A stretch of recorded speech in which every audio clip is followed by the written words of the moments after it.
If you don't first stabilize your attention inward, nothing in hooponopono will make sense. And this is where the misunderstanding begins. You understand the teaching, you've heard. It's memory. You've also heard, take 100% responsibility. And yet, when someone triggers you, you still react. Only if they respond the right way, then I can relax. Only if they approve of me, then I'm enough. Only if the situation resolves, then I can be at peace. Nothing outside has changed your inherent worth, but the meaning you gave it changed how you feel. Someone's tone shifts, someone doesn't message back, a disagreement happens, and you tighten.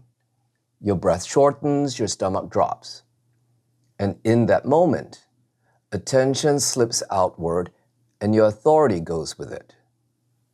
When attention is outward, anger feels justified, the story feels accurate, and the reaction feels necessary. And instead of asking, what is going on in me that I'm experiencing this, attention stays fixed on them, what happened, and why they should be different. This is the illusion. Understanding feels powerful, but orientation changes your life. You can understand the teaching intellectually and still be oriented outward. And when attention is outward, cleaning feels confusing and ineffective. You cannot see the pattern while you're inside the reaction. So you use the phrases to escape the feelings. You try to change them, resist them, avoid facing the doubt that you're not okay.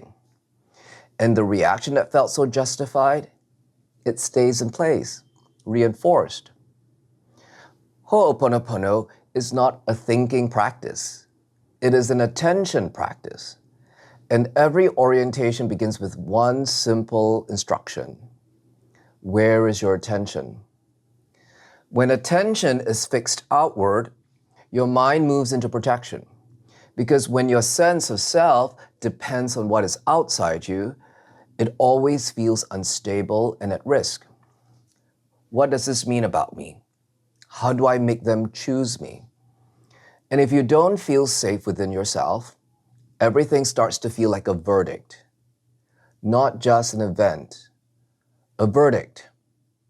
And from there, one quiet question begins running in the background. Am I still okay? And once that question is running, you're no longer seeing what's happening. You're seeing what it might mean about you. A neutral tone feels like coldness. A delayed response feels like, I don't matter. And one rejection becomes, I'm not lovable. A moment turns into an identity. Your agency becomes dependent on outcomes. Your peace becomes conditional. Your self-worth becomes metric-based. And your nervous system feels it. Confusion, stress, defensiveness, guilt. Once your world is assumed to be the cause, the problem appears to be out there. So you start to manage behavior, you adjust strategy, you try to control circumstances. You end up fixing effects when the real driver of experience is your self-concept, the identity you believe yourself to be. If attention never turns inward, you begin to quietly shape your life around what feels emotionally safe. You hesitate to speak up. You avoid certain conversations. You delay decisions, and you choose environments where you won't feel so exposed. Most people think it's low confidence or poor self-esteem or a personality flaw. It isn't. It's protection. Protecting a conclusion about yourself. And over time, you reorganize your relationships, your finances, and even your ambitions around a belief about yourself that was never examined. An unexamined identity will keep recreating the same experience. That is outsourcing power. Hooponopono repurposes the world. Instead of using the world to confirm who you think you are, You now use the world to show you what you're still believing. A problem is not an event. A problem is a judgment. It's a judgment about yourself that you're not enough. And the emotion you feel is your body reacting to that belief. If you're steady within yourself, an event simply passes. But if there's a belief, I'm not respected, I'm not enough, I'm invisible, then your chest tightens, your breath shortens, and your thoughts speed up. And you start looking for proof that they were wrong, or proof that something is wrong with you. So either they become the problem, or you turn yourself into one. Cleaning is not doing, it's undoing. It's undoing the verdict, undoing the defended identity. You're cleaning the belief that your peace is dependent on what happens outside you. When you try to fix outward, you treat symptoms. When you clean inward, you dissolve the problem. Without this shift, the phrases become a strategy to control circumstances and people. And when they don't change, you assume the practice failed. Hooponopono doesn't change what happens. It reveals what you're identified with when it happens. And if that identification isn't examined, it will quietly determine how everything is interpreted. Which brings us to something that most people never question. Your senses point outward, so it feels as if what is happening out there is causing what you're feeling in here. But notice, your senses only report. They do not decide. They do not interpret. They do not assign meaning. They do not declare a verdict. Interpretation comes from memory. Decisions come from who you think you are. The entire content of your experience is filtered through subconscious patterns, old conclusions, old emotional imprints, old survival responses. When a situation touches something unresolved inside you, it activates the belief attached to it and the emotional charge that comes with it. We are not worried about what other people think about us.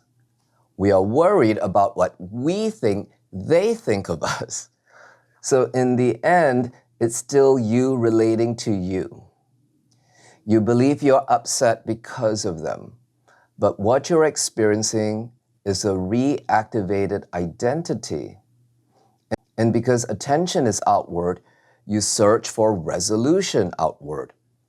But there is no resolution there. From the outward lens, responsibility feels like blame. From the inward lens, responsibility is agency. Two completely different worlds. If your inner world is filled with judgment about yourself, you will never feel safe within yourself. Every situation becomes a scorecard. Every outcome becomes confirmation or rejection, and that is exhausting. When attention stabilizes inward, you begin to see the verdict was internal, the threat was interpretive, the identity was assumed. This awareness means there is another choice, the choice to respond differently when you're triggered. The world was never the cause. It was the mirror. Now, people get confused because they try to do everything at once when they clean. There are 3 phases. Phase 1, notice. Catch yourself when you're triggered. Bring attention back to yourself. Phase 2, regulate. Stabilize your nervous system so you're not interpreting everything through a threat-based lens. Phase 3, clean. Undo the judgment that made the moment threatening. So notice, regulate, clean. Notice the moment you feel stressed or urgent. Name it. I'm activated. Find the first body cue. Where do you feel tight? Where am I holding on to tension? This interrupts the outward reflex. Regulate. Before you interpret, before you think, analyze, settle your body. Slow your breathing down. Feel your feet. Drop your shoulders. A dysregulated system misreads neutral as threat, and regulation restores accuracy. Clean. Now clean to undo the verdict and judgments. I'm sorry. Please forgive me. Thank you. I love you. Say it as a return, not as control. When attention is outward, life is organized around protection. When attention stabilizes inward, the world becomes feedback, not threat. The event may last seconds, but the meaning can last days. Where your attention rests determines which one continues. So only look at yourself. What are you carrying? What have you decided is true about you? This is reclaiming agency. Without this step, hooponopono becomes a strategy. With it, your authority returns.